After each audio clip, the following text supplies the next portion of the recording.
안녕하세요. 저는 서울 은평구에 살고 있는 30대 초반의 미혼 여성입니다.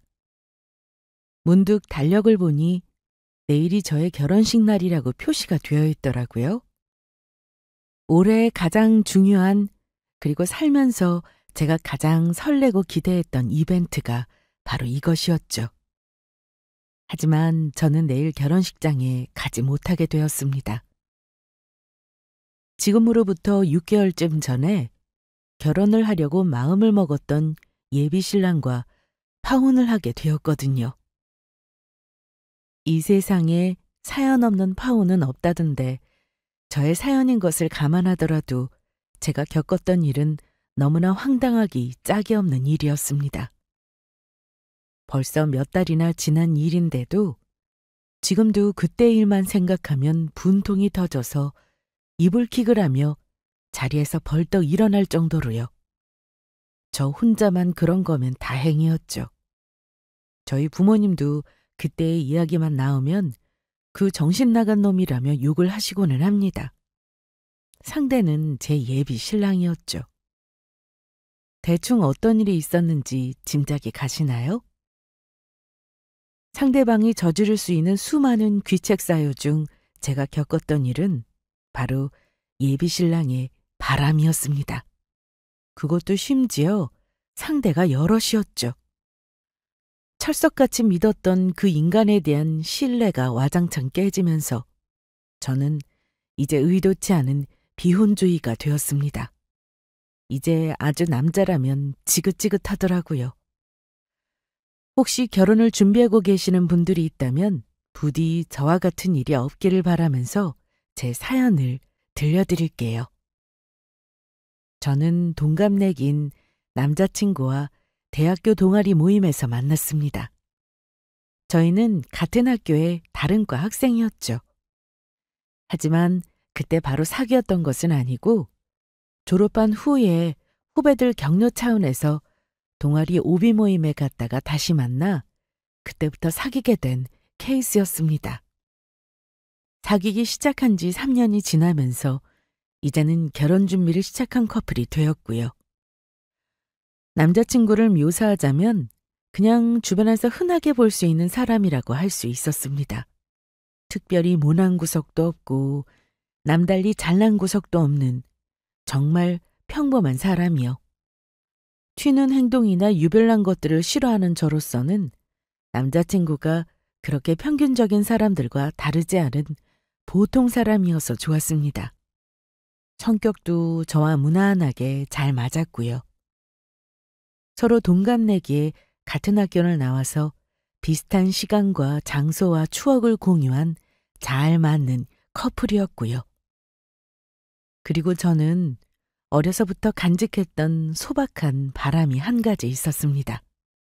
그건 같이 있으면 즐겁고 행복한 연애를 한 뒤에 결혼에 골인해서 큰 풍파 없이 잔잔한 인생을 함께 보내는 것이었어요.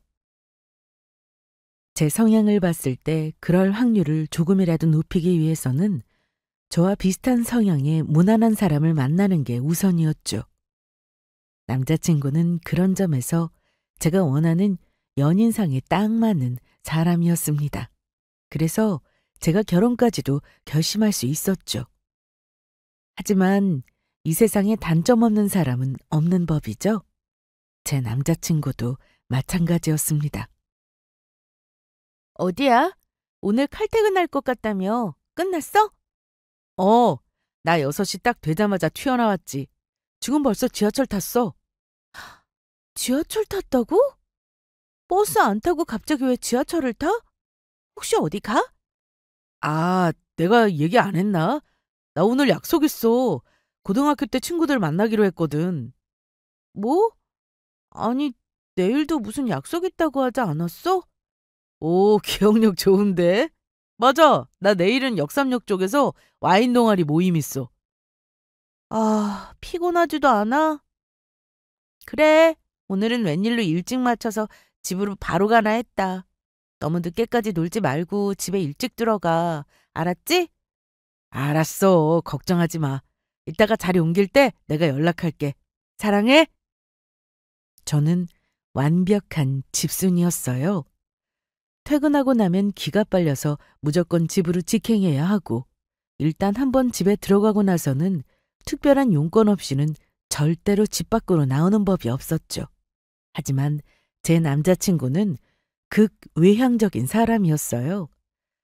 남자친구는 워낙에 사람을 좋아하는 성격인데 그러다 보니 자연스럽게 평소 모임도 많은 편이었고 술도 못 마시면서 사람들과 어울려 노는 술자리를 좋아했습니다. 모임은 평일 주말을 가리지 않았어요. 남자친구는 새벽같이 일어나서 출근을 하고 다른 직장인들에 비해 야근도 비교적 잦은 편이었거든요.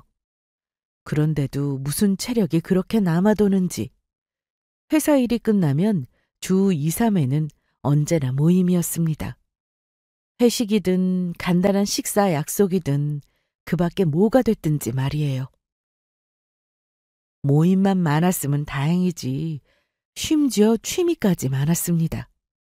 남자친구는 사람들이 흔히들 말하는 취미 부자였거든요. 어쩌면 그렇게 궁금한 것도 많고 하고 싶은 것도 많은지 등산, 마라톤, 피아노, 바이올린, 골프, 보드, 테니스 등등 분야도 참 다채로웠습니다. 매달 정기적으로 바뀌는 취미 생활에 고정적으로 하고 있는 취미까지 합치면 저와 사귄 이후로 가진 취미가 못해도 수십 가지는 될 지경이었어요. 그중에서 남자친구가 가장 오랫동안 해오고 가장 좋아하는 취미는 단연 축구였어요. 대학교를 다닐 때부터 축구 동아리에도 가입해서 열심히 뛰고 있었다는 걸 알았기 때문에 새삼스러운 일은 아니었는데요. 하지만 나이가 들고 사회에 나와서까지 이렇게 열정적으로 하고 있는 줄은 몰랐죠. 굳이 남자친구가 아니더라도 보통 남자들은 대개 축구를 좋아하기 마련이니까 제 주변에 축구를 하는 다른 남자 지인들도 꽤 있기는 했거든요. 하지만 그렇게 좋아하던 축구도 30대에 접어들면서부터는 다들 횟수를 줄이거나 아니면 아예 직접 뛰지는 않고 보기만 하는 것으로 전환하거나 하는 경우가 대부분이었습니다. 이유는 여러 가지가 있었지만 직장을 다니다 보니 일단 시간이 없고 둘째로는 체력적으로 피곤한 것이 컸죠. 전후반을 내내 뛰어다녀야 하는데 어지간히 체력이 좋지 않고서야 할 수 없는 운동이었으니까요. 보통은 주말 1회 경기였고 많을 때는 평일에 1회, 주말에 1회 경기가 있었습니다. 그래서 저희의 주말 데이트는 늘 축구 스케줄에 따라 바뀌었죠. 정해진 인원이 모여야 하는 경기다 보니 이쪽 팀에서 본인이 빠지기라도 하면 다른 사람들도 경기를 뛰지 못하는 불상사가 발생했거든요. 대타를 구해놓지 않는 한에서는요. 민폐도 그런 민폐가 없었죠. 축구를 하는 것 자체는 그렇다 치고 더 마음에 들지 않는 것은 경기를 마친 날이면 대부분 뒤풀이를 하고 온다는 점이었어요. 문제는 여기서 발생했습니다. 이 문제로 저는 친구들에게 상담까지 한 적이 있었는데요. 또 왜 그렇게 화가 났어? 무슨 일인데? 야, 너희 남자친구들도 아직 축구 같은 거 해? 내 남자친구는 이제 안 하지. 안 한다기보다는 체력이 안 돼서 못할걸? 왜? 현우는 아직도 축구 모임에 나가? 나가기만 하냐? 얼마나 열정적이신지 나랑 데이트는 빼먹어도 축구 모임은 죽어도 나가야 되는 인간이야. 저럴 거면 축구를 하지. 왜 회사를 다니지? 지금도 거기 나가 있어. 체력도 좋네. 그래도 운동하면서 시간 보내는 게 훨씬 나은 거 아니야? 운동하면 건강하기라도 하지. 내 남자친구는 틈만 나면 술 마실 궁리만 해. 술도 마시니까 문제지. 뒤풀이하면 꼭 술자리에 참석했다가 와. 축구 1시간 반 뛰고 뒤풀이하고 이래저래 합치면 서너 시간씩 연락 안 될 때도 많고. 그래도 현우 정도면 건전한 편이지. 남자들 여자친구도 잊어버리고 노느라 정신 못 차리는 거야. 뭐 하루 이틀 있는 일도 아니고. 술 마시더라도 아직까지 딱히 사고 친 적은 없잖아. 그래, 내 남자친구도 술도 잘 못 마시잖아. 술 마시더라도 운동하고 마시는 게 낫지. 말을 하다 보면 저도 모르게 화가 나서 와다다 쏟아낼 때가 많았는데요. 그럴 때마다 친구들은 오히려 제 남자친구 편을 들어주면서 그 정도면 괜찮은 취미라고 대답했습니다. 사실 친구들 말처럼 아직까지 술 때문에 큰 문제를 만들었던 적은 없었기 때문에 저도 그냥 내버려 두는 편이었고요.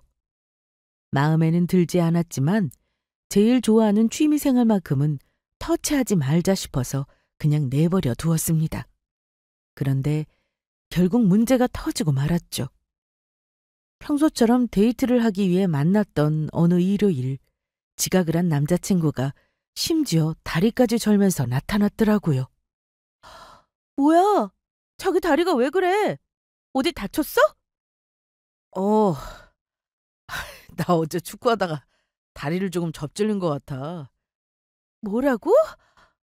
내가 못 살아, 정말. 많이 다쳤어?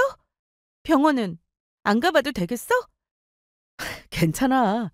병원까지 갈 정도는 아닌 것 같아. 거기도 오늘 일요일이라서 병원 가려면 응급실로 가야 하잖아. 남자친구는 걸음을 내디딜 때마다 통증은 느껴지는지 움직일 때마다 많이 아파하는 것 같았습니다. 그런데도 제가 물어보면 괜찮다면서 자꾸 멀쩡한 척을 하더라고요. 아무래도 저한테 혼이 날까봐 괜찮은 척하는 것 같아 보였습니다. 사실 그날은 원래 제 웨딩드레스를 보러 가기로 계획했던 날이었거든요. 끝나고 나면 아울렛에 들러서 상견례 때 입을 원피스를 사러 가기로 했었고요. 주말에는 평일보다 예약이 몰리는 바람에 정말 힘들게 예약을 잡아뒀던 곳이었어요. 그래서 일단은 첫 번째 드레스샵에 들르기로 했습니다. 하지만 소파에 앉아서 오만상을 찌푸리면서 땀을 뻘뻘 흘리고 있는 남자친구를 보니 드레스고 뭐고 다 취소해야겠더라고요. 상태를 보아하니 이렇게 밖에 나와 있는 것조차 힘들어 보였거든요. 결국 저희는 계획했었던 스케줄을 모두 취소하고 각자 일찍 집으로 돌아가 쉬기로 했습니다. 정말 미안해. 다시 예약 잡아서 오자. 다시 예약 잡아도 어차피 몇 주 더 걸릴 거야. 일단 자기는 집에 가서 푹 쉬기나 해. 어쩌겠어, 이미 다친 걸. 연신 저를 보며 미안하다고 눈치를 살피는 걸 보니 화도 못 내겠더라고요. 저는 일단 남자친구를 집에 데려다 주고 다시 주말에도 하는 근처 약국을 찾아 파스와 진통제 같은 것들을 들여 넣어준 뒤에 집으로 돌아왔습니다. 원래 오늘 가기로 예약했던 드레스 샵들에 연락을 넣어보니 예약을 미루면 원하는 드레스가 다 빠질 수도 있다고 하더라고요. 그래도 사정이 이렇게 됐으니 어쩔 수 없는 노릇이었죠. 사과의 말을 전하고 추후 제일 빠른 날로 다시 예약을 잡았습니다. 그런데 그 불상사는 거기서 끝이 아니었습니다. 이튿날 출근 시간도 한참 지나고 거의 점심때가 다 되어서야 남자친구에게 연락이 왔더라고요. 왜 이제 연락하냐고 지각했냐고 물었더니 그게 아니라 출근을 못하고 병원에 입원했다는 답장이 왔어요. 마침 운전 중이었던 저는 너무 놀란 나머지 바로 갓길에 차를 세우고 전화를 걸었죠. 무슨 말이야? 갑자기 입원이라니? 아니, 나 새벽에 자기가 사다 준 진통제 먹었는데도 다리가 너무 아프더라고. 하는 수 없이 회사에는 연차 내고 아침에 눈 뜨자마자 병원으로 바로 왔거든. 근데 수술해야 된다고 하시네? 수술해야 한다고? 뭘 얼마나 다쳤길래? 발목 인대 파열이래. MRI 찍었더니 이건 무조건 수술해야 한다고. 일단 입원부터 했거든. 혹시나 했더니 역시나였습니다. 그 말을 듣는데 한숨이 저절로 튀어나오더라고요. 앞서 말씀드리지 않았던 주변 지인들이 축구를 접는 마지막 이유는 바로 이것이었습니다. 부상의 위험이요. 다리 근육이나 허리를 다치거나 심하면 아예 다리뼈가 부러지거나 했던 지인들도 꽤나 많이 했었거든요. 그래서 저는 항상 남자친구에게 축구를 하는 것까지는 못 말리겠지만 다치지 않게 조심해서 하라는 말을 해왔습니다.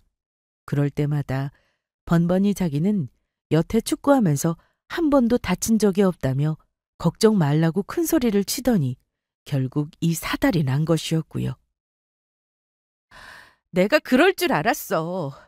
자기 어제 걷기도 힘들어 했잖아. 바로 병원으로 가라니까 내 말을 그렇게 한댔더니. 그래서 수술은 언제 하는데? 수술은 내일 하기로 했어.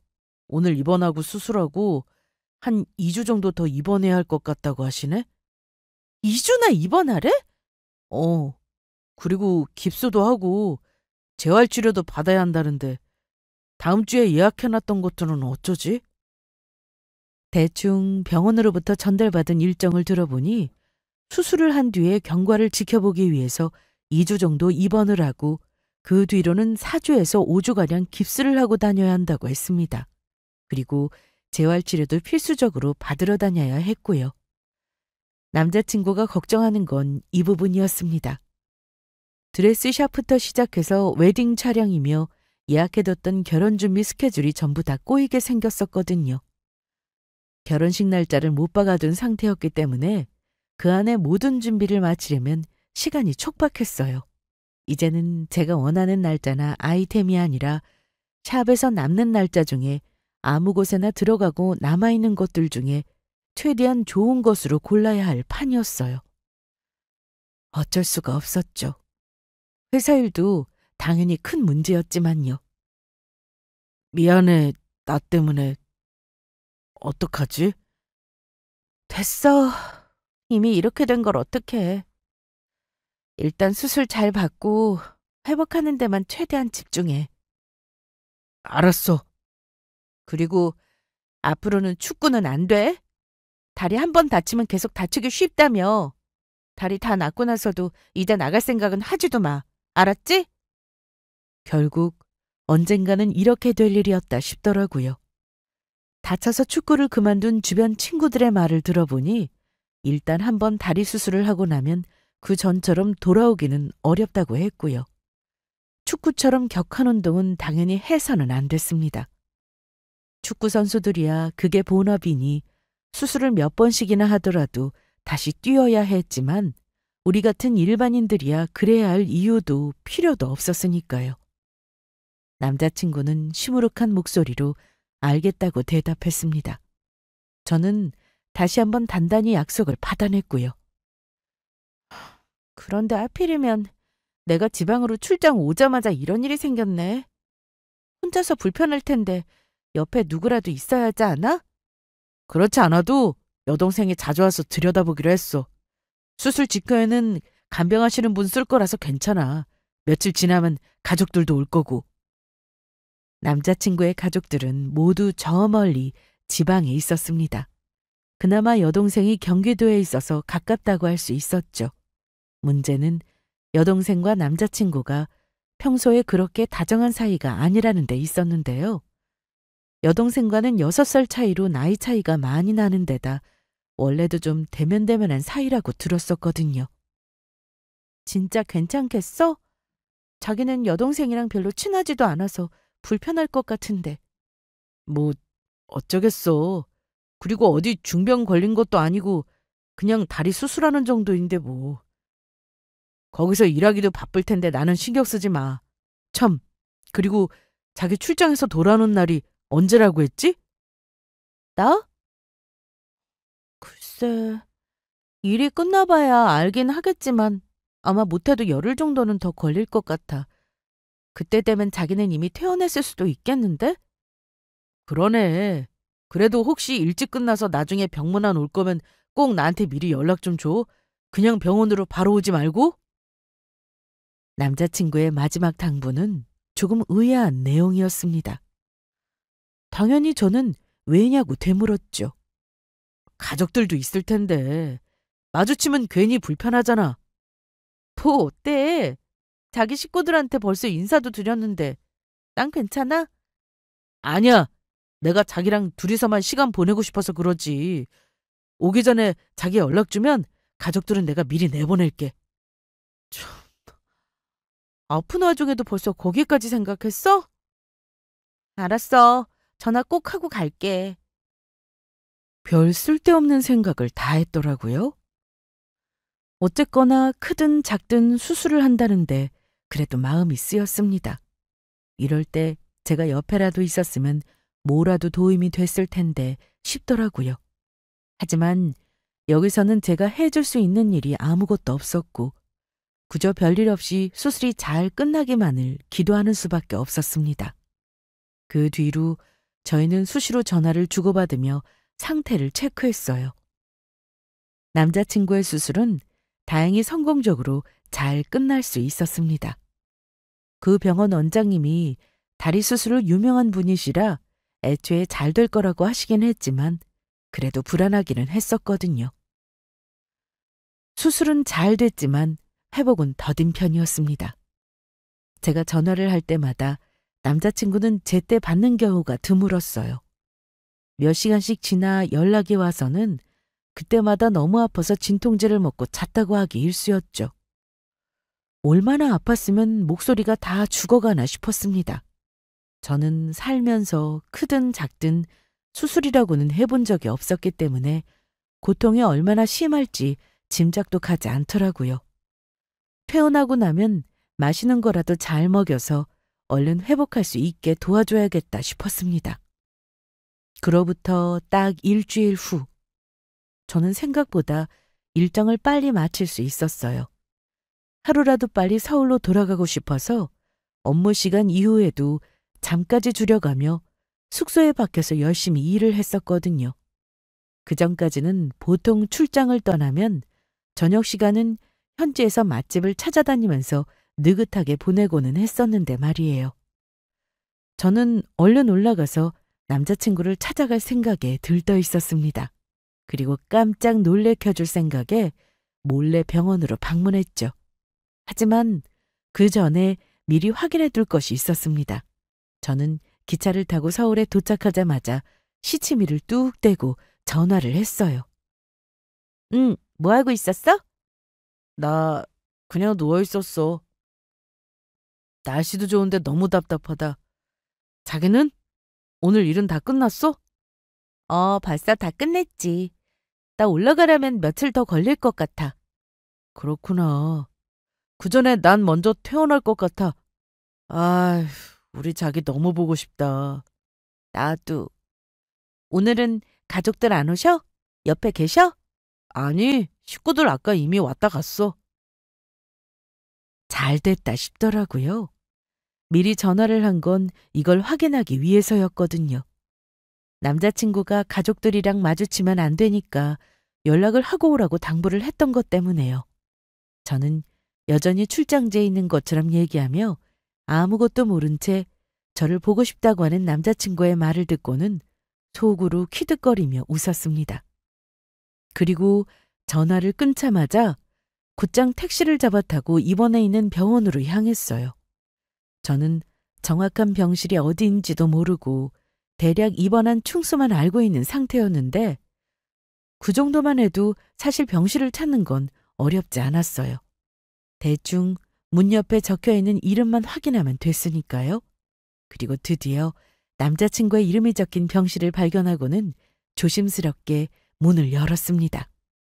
저를 보며 어떤 표정을 지을지 잔뜩 기대하면서요. 은정아. 뭐야? 그 표정은? 나 안 보고 싶었어? 그런데 남자친구의 표정은 제가 예상했던 것과는 전혀 달랐습니다. 저를 보며 놀라기는 하는데 그게 기쁜 얼굴이 아니라 어쩐지 당황한 게 더 큰 것 같은 느낌이었거든요. 덩달아 제가 더 당황해버렸죠. 순간 제가 오면 안 될 곳을 왔나 싶을 정도였어요. 그 어색한 정적 속에 몇 초가 흐른 뒤 의아해하는 저를 보며 정신을 차린 남자친구는 곧 환하게 웃으며 말했습니다. 너무 보고 싶었지. 말이라고 해. 그런데 여기는 어떻게 온 거야? 조금 전까지만 해도 서울 온다는 이야기는 없었잖아. 자기 놀래켜주고 싶어서 일부러 말 안 한 거지. 근데 반응이 이렇게 떨떠름할 줄 알았으면 안 올 걸 그랬네. 조금 토라진 듯한 제 말에 남자친구는 제 손을 잡아 끌며 다정하게 말했어요. 아니야. 자기는 너무 예쁘게 하고 왔는데 나는 계속 입원해 있었잖아. 순간적으로 내 몰골이 너무 별로라서 그랬어. 말이라도 했으면 세수라도 미리 하고 있었을 텐데. 참, 얼굴 신경 쓸 정신 있는 거 보니까 다 나았나 본데? 아니야. 나 진짜 아직도 아파. 조금 전의 정적이 무색하게도 이렇게 너무 좋아하는 남자친구의 얼굴을 보니 저도 순간 조금 상하려고 했던 기분이 스르륵 풀리는 느낌이었습니다. 걱정했던 것보다는 얼굴도 상태도 많이 좋아 보여서 다행이다 싶었고요. 남자친구의 병실은 2인실이었어요. 마주보고 양 옆으로 놓인 베드 발치에 각자 쓸 수 있는 작은 간이 테이블과 옷장, 그리고 냉장고가 있었습니다.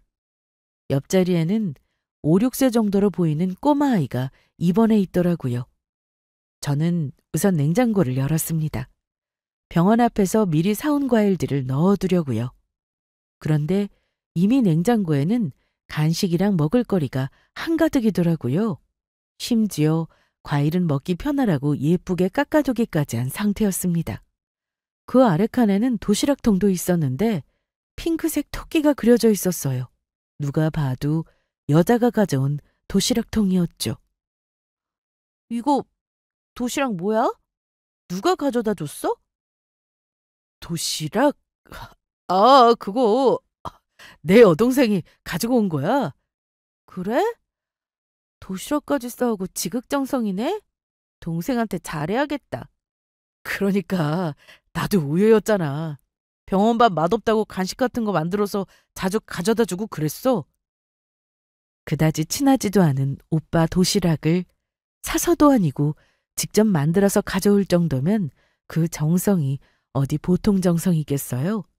역시 아프거나 힘들 때 제일 힘이 되는 건 미혼하고 오나 가족뿐이구나 싶더라고요.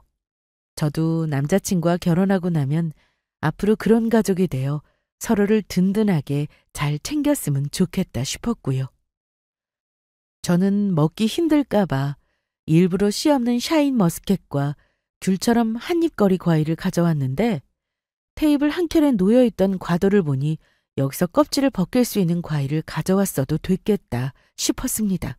저는 제가 가져온 과일들도 씻어서 일회용기에 담아 챙겨 넣었습니다. 그 사이 남자친구는 몇 가지 정기검사를 볼 시간이 되어 간호사와 함께 병실을 나섰죠. 저더러 간식을 먹으면서 조금 쉬고 있으라는 말과 함께요. 꼬마야, 안녕? 이거 내가 제일 좋아하는 과자인데 너도 좀 먹을래? 저는 옆자리에 입원한 남자아이에게 가져온 간식을 내밀었습니다. 혼자 먹기에는 조금 머쓱하기도 했고 아까부터 아이가 계속 저를 힐끔힐끔 쳐다보는 시선이 느껴졌었거든요. 그래서 이걸 먹고 싶어서 그러나 보다 싶었죠. 아이는 제 손을 물끄러미 쳐다보다가 꾸벅 인사를 하고는 과자를 가져갔습니다. 그리고 조망만한 손으로 야무지게도 까서 얼른 입에 넣고 오물오물 잘도 먹더라고요. 하는 짓이 꼭 제 조카를 보는 것 같아서 웃음이 터졌죠.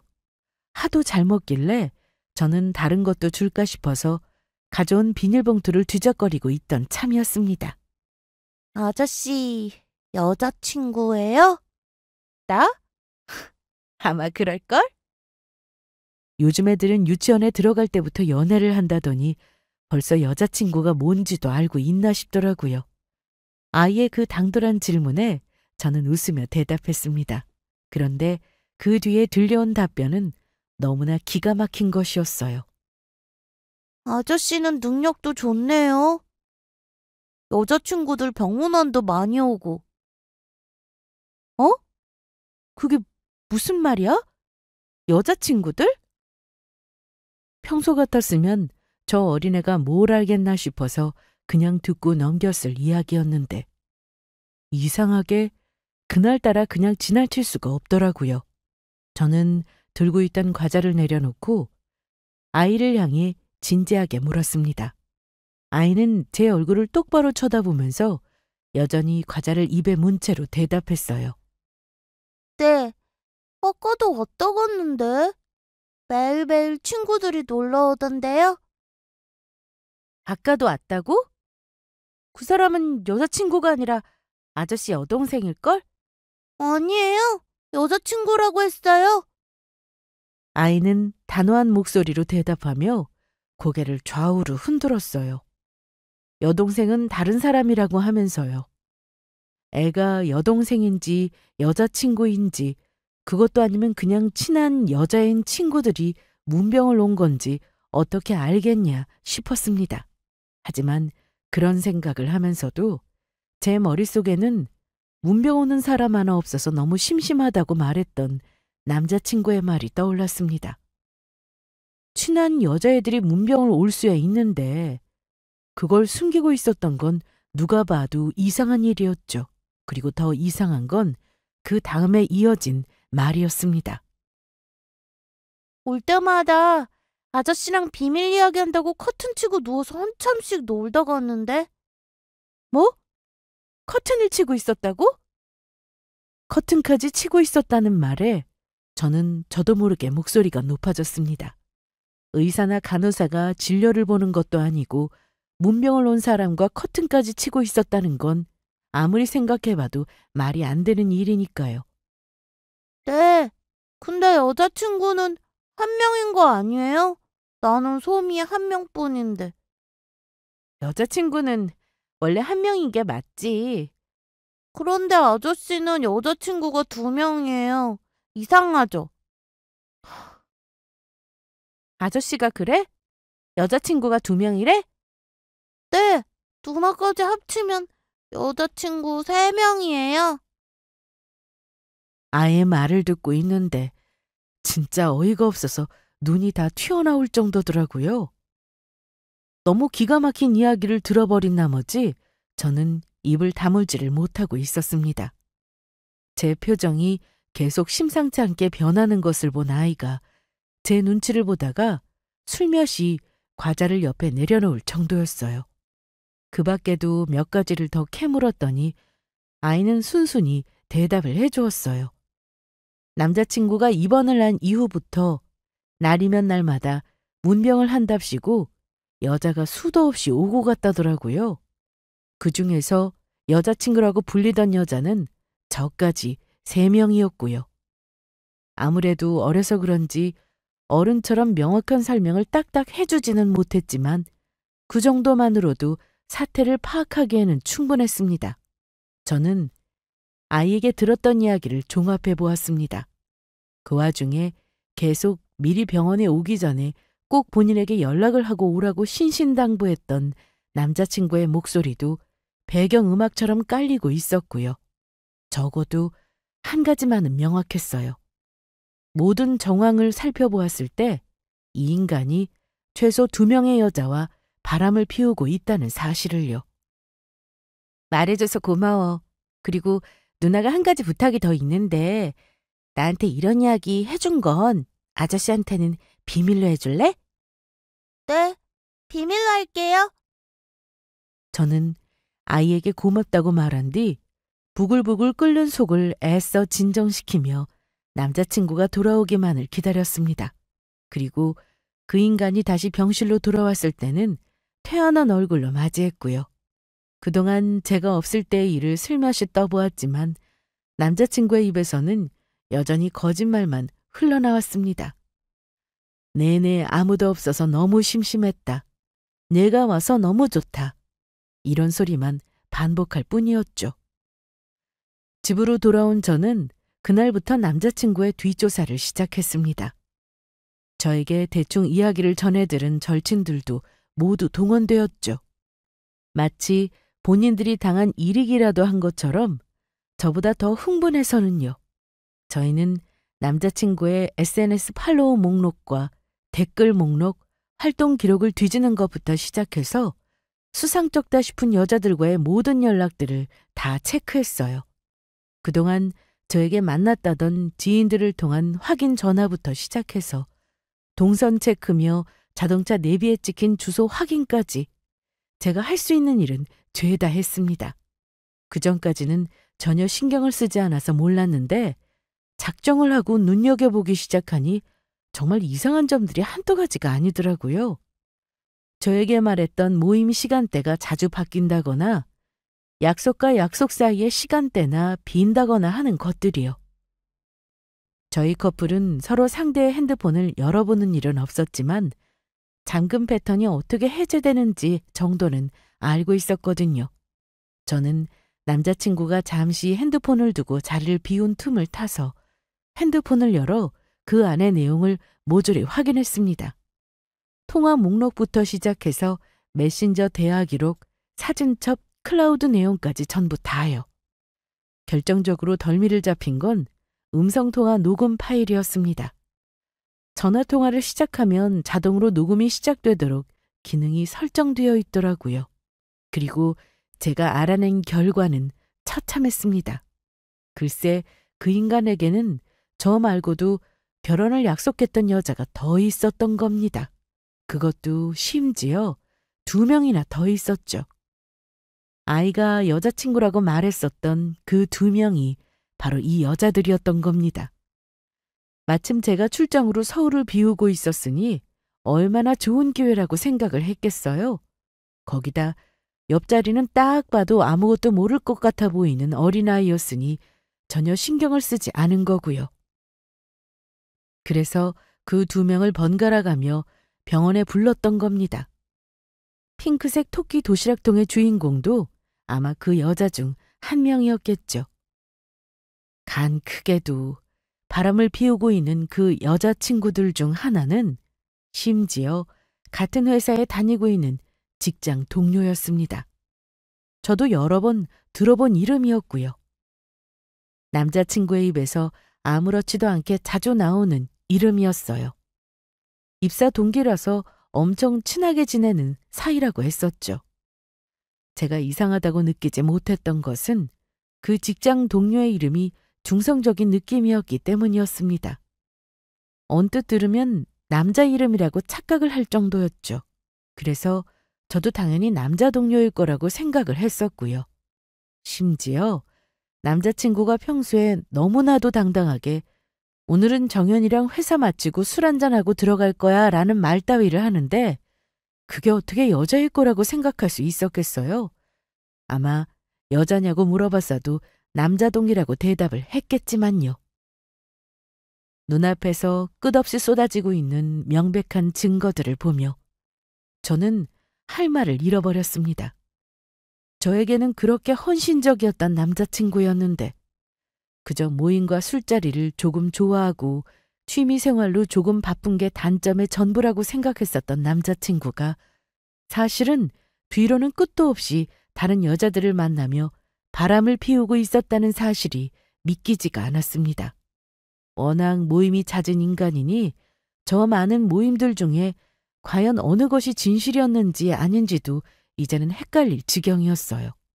적어도 한 가지 분명한 것은 다른 여자를 만날 수 있는 시간들을 벌어다준 핑계가 바로 모임이라는 것이었습니다.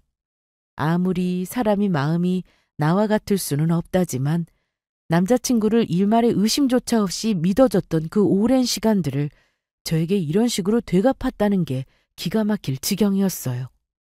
이제 결혼이고 뭐고 모든 게 물거품처럼 산산조각이 나버리고 말았습니다. 눈앞의 현실은 처참했고 저는 이제 앞으로 그 누구도 믿을 수가 없을 것만 같았어요. 너무나도 기가 막힌 일을 겪고 나니 눈물조차 흐르지 않았습니다. 오로지 마음속 아주 어둡고 깊은 곳에서부터 올라오는 미칠 듯한 분노만이 유일하게 느껴지는 감정의 전부였어요. 저는 이 징그럽고 끔찍한 인간을 어떻게 해야 할까 고민했습니다. 대충 사귀다 만 것도 아니고 저희는 이미 결혼 준비가 절반이나 이루어진 상태였어요. 불과 몇 달만 지나고 나면 결혼이었고요. 이런 상황에서 당장 헤어진다는 건 제 사전에 절대로 있을 수가 없는 일이었습니다. 제가 내린 결론은 소송이었어요.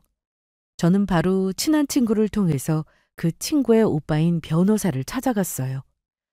일평생을 누구한테 해를 끼친 적도 남에게 나쁜 짓을 하고 산 적도 없었던 제가 살면서 처음으로 변호사를 찾아가게 된 것이 바람 피운 남자친구 때문이라는 사실이 너무나도 기가 막혔죠. 친구의 오빠는 무조건 제가 승소할 수 있다고 말했습니다. 절대로 봐주지 말고 반드시 소송을 하라는 격려도 함께 해주었죠. 저도 여기까지 온 이상 물러날 생각은 없었습니다. 그 인간은 지금 이 순간까지도 저를 속이며 다른 여자들과 놀아나고 있었거든요.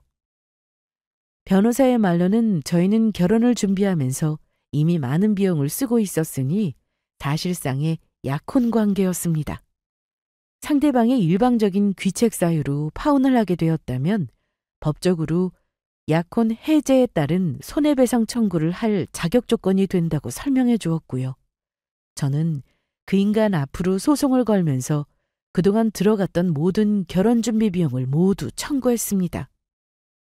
예식장 계약금을 비롯해서 신혼여행 항공권 비용 같은 것들을 모두 포함했어요. 그 과정에서 취소할 수 있는 것들은 취소 후 취소 수수료만 받아낼 수 있을 뿐이었지만 중도 취소할 수 없는 내용으로 체결한 계약들은 모든 비용이 전액 청구되었습니다. 그뿐만 아니라 저는 남자친구의 바람에서 비롯한 파혼으로 인한 정신적 손해에 따른 위자료도 청구했고요. 아무것도 모른 채 희희낙락 웃고 있다 대뜸 소장을 받게 된 그 인간은 소장이 송달된 그날 얼빠진 얼굴로 저에게 달려왔습니다. 얼마나 놀랐으면 운동화를 짝짝이로 신고 달려왔더라고요. 나한테 오늘 이게 날라왔는데 이게 도대체 뭐야? 아, 그게 오늘 도착했구나. 내 생각보다 더 빨리 갔네? 자기가 보낸 게 맞아? 이게 대체 무슨 말이야? 손해배상 청구라고? 믿을 수가 없다는 듯 저를 향해 연거푸 되묻는 그 인간을 향해 저는 차갑게 말했습니다. 뭘 자꾸 몇 번씩 되물어. 이럴 시간에 나 같으면 변호사부터 선임하겠다. 너 진짜 왜 이래? 제정신이야? 갑자기 나한테 왜 이러는 건데? 제정신이니까 이러고 있지. 그동안은 제정신이 아니라서 너랑 결혼할 생각을 하고 있었던 거고. 굳이 내 입으로 더 이야기해야 해? 너 이쯤 되면 대충 짐작하고 있을 거 아니야. 내가 왜 이러는지. 제 말에 그 인간은 어쩔 줄 몰라는 표정으로 얼굴을 몇 번 쓸어내리더니 떨리는 목소리로 주절주절 변명을 늘어놓기 시작했습니다. 변명의 내용은 굳이 듣지 않아도 짐작할 수 있는 뻔한 이야기들이었어요. 우리 사이에 아무래도 오해가 있는 것 같다. 일단 너를 오해하게 만든 것은 미안하다. 하지만 정말 네가 생각하고 있는 그런 게 아니다. 다른 여자들과는 그냥 친한 지인 사이일 뿐이다. 법적으로나 도의적으로 너한테 미안할 짓은 조금도 한 적이 없었다. 뭐 이런 말들이었죠. 그동안 저런 대사는 그저 그런 삼류 신파극에서나 나오는 뻔한 레파토리라고 생각했는데 직접 두 귀로 듣고 나니 진짜 진부하기 짝이 없더라고요. 이 상황에서도 거짓말이 나와? 차라리 잘못했다고 무릎 꿇고 빌기를 하는 게 맞지 않을까? 은정아, 진짜 그런 거 아니라니까. 아이, 답답해서 미치겠네 정말. 그러니까 그 답답한 심경은 변호사 앞에서 얘기하시라고요. 어차피 싹싹 빈다고 해도 봐줄 생각은 없었는데 이렇게 나오니까 그 결심이 더 확고하게 굳어지는데? 너 정말 이렇게까지 해야겠어? 그래, 알겠어. 그럼 헤어져. 근데 소송은 취하해. 남녀가 사귀다 헤어질 수도 있는 거지. 무슨 소송이야, 이깟 일로.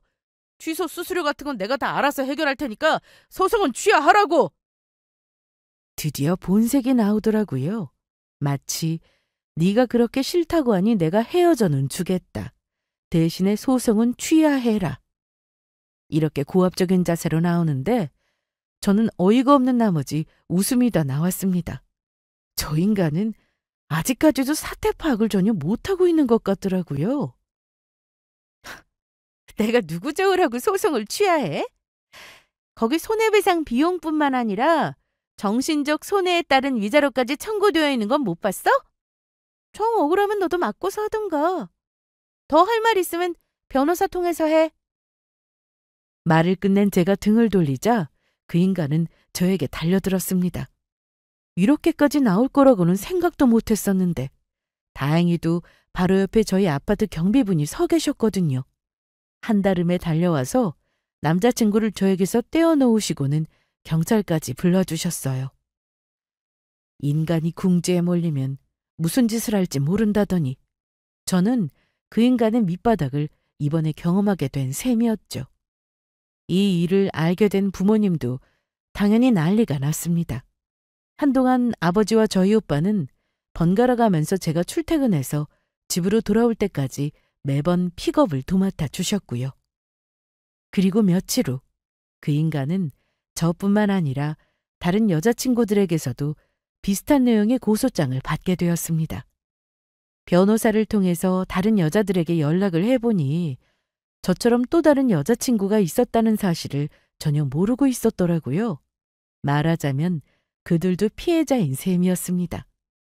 똑같이 결혼할 것처럼 온갖 가머니설로 꼬드겨서 실제로도 결혼 준비를 하고 있었다고 하더라고요. 준비 기간이나 단계의 차이만 있었을 뿐이었죠. 이쯤 되니 이 미친 인간이 우리 3명 중에 과연 누구를 정리하려고 했던 건지, 그것도 아니면 3명 모두와 결혼 후에도 계속 바람을 피우려고 했던 건지 궁금해질 지경이었습니다. 소송은 별 문제 없이 제가 원하던 결과대로 끝이 났습니다. 애초부터 바람을 피운 인간은 이길 수가 없는 싸움이었죠. 위자료로 몇 천만 원을 받긴 했지만 겨우 그 정도로 제 분이 풀리지는 않았습니다. 그동안 그 인간을 만나오면서 보냈던 그 수많은 시간과 제 노력들이 결국 물거품처럼 사라지고 남은 건 이 돈 몇 푼이라고 생각을 하니 그렇게 허무할 수가 없더라고요. 시간을 되돌릴 수만 있다면 그 인간을 만나기 전으로 되돌아가 버리고 싶은 심정이었습니다. 하지만 그럴 수가 없었죠. 제가 할 수 있는 일은 그저 모든 걸 털어내고 생각하지 않는 것뿐이었습니다. 말처럼 쉽지는 않았어요. 저는 불면증과 불안장애에 시달리면서 한동안 병원을 다녀야 했거든요. 밤에 자려고 눈만 감으면 계속 그 인간이 했던 모든 말과 행동들이 머릿속에 떠올랐죠. 악몽을 꾸고는 소리를 지르며 자리에서 일어난 적도 숱하게 많았습니다. 하지만 악몽에서 깨고 나면 오히려 다행이라는 생각이 들었어요. 이 사실을 모른 채 그 인간과 결혼까지 했더라면 악몽은 꿈이 아니라 현실이 되었을 테니까요. 다른 두 여자분들도 저와 같은 고통의 시간을 보내고 있었겠죠. 부디 그 악몽이 너무 길지 않기를 바랄 뿐이었습니다. 새삼스럽게 저에게 모든 걸 알려주었던 그 꼬마 아이에게 고맙다는 생각이 들었습니다. 지금도 종종 그 아이의 얼굴을 떠올리고는 하고요.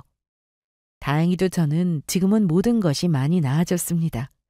이제는 악몽도 거의 꾸지 않고 대부분의 시간을 웃으며 하루를 보낼 수 있게 되었어요.